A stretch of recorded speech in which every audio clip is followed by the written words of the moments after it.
최근 호주에서 구충제 이버맥틴이 코로나19 바이러스를 48시간 이내 죽인다는 세포 배양 실험 결과가 나와 큰 관심을 끌었습니다.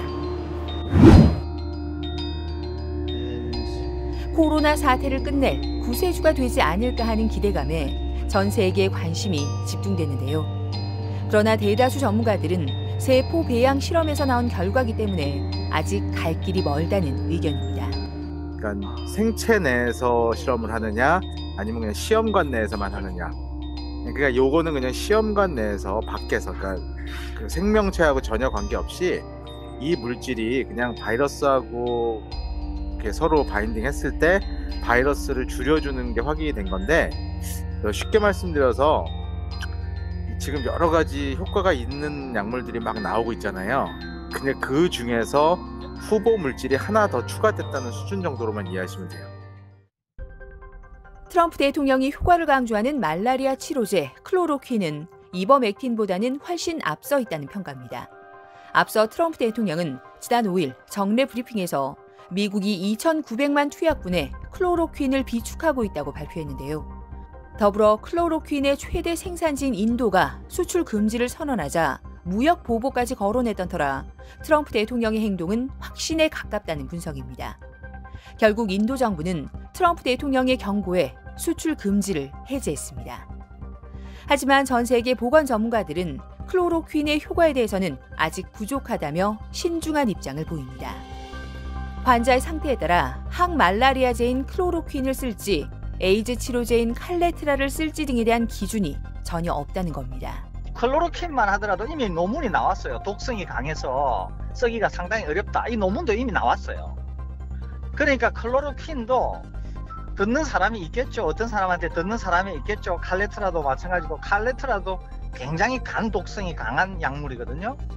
그러니까 모든 사람한테 이 에이즈 치료제인 칼레트라를 쓸 수가 없어요. 그러니까 어떤 사람한테는 칼레트라를 쓰면 효과가 있어요. 우리나라에도 실제로 칼레트라를 쓴 예가 좀 있거든요. 그러니까 클로로퀸도 모든 사람한테 쓸 수 있는 약이 아니에요. 그렇기 때문에 어떤 사람한테는 독성이 있을 거고, 그러면 어떤 사람한테 클로로퀸을 못 쓰면은 그 사람한테는 칼레트라를 쓸 거고, 칼레트라를 못 쓰는 사람한테는 클로로퀸을 쓸 거고. 최근 국내에서 처음으로 위중한 코로나19 환자 2명을 대상으로 완치자의 혈장을 주입한 결과 증세가 호전되는 사례가 보고됐습니다. 의료진은 말라리아와 에이즈 치료제 투약에도 호전되지 않던 70세 남성 김모 씨에게 완치자의 혈장을 12시간 간격으로 2차례 투여했습니다. 스테로이드 치료까지 병행한 결과 뿌옇게 보이던 김 씨의 폐가 나아졌고 이후 완치 판정을 받은 건데요. 완치자의 혈액 속 면역 항체로 바이러스를 무력화시키는 혈장 치료는 이미 사스나 메르스 때도 시도됐습니다.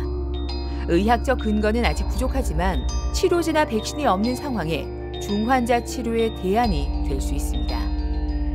다만 혈장 확보가 문제인데 완치자들에게서 혈장을 기증받고 확보해둘 수 있는 시스템이 따로 없는 실정입니다.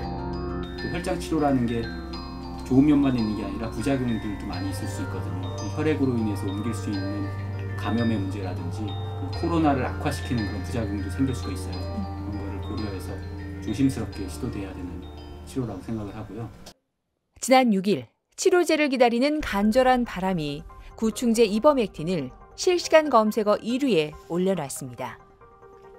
하지만 전문가들은 사용 방법에 대해 뚜렷한 가이드가 없기 때문에 더 확실한 소식을 기다리라고 조언합니다. 미국 길리어드 사이언스의 렘데시비르를 치료에 가장 근접한 약물로 꼽을 수 있겠습니다. 코로나19 사태가 벌어진 이후로 긴급 임상시험에 들어갔고, 최근에는 긴급 사용 승인을 얻은 상태로 미국 내에서 위중한 환자에 한해 본인 의사에 따라서 사용 가능한 상태가 되었습니다. 하루라도 빨리 이전의 일상으로 돌아가고 싶은 세계인의 관심이 치료제 개발에 집중되고 있습니다.